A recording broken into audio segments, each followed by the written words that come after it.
The benefit of an apprenticeship is build your skill, build your knowledge, build your experience, earn a salary, no student fees.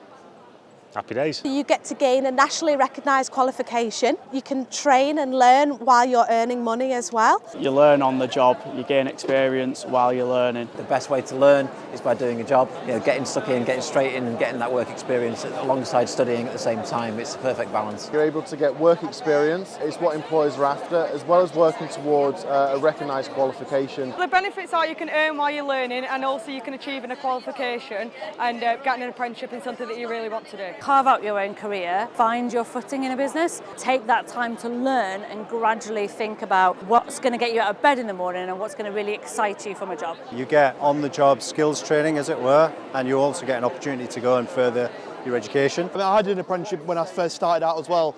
Best thing about it is earning and learning at the same time, gaining valuable job skills, life skills, giving that introduction into working in a professional environment, learning the basics of being in a workplace, learning new skills, meeting new friends, everything like that.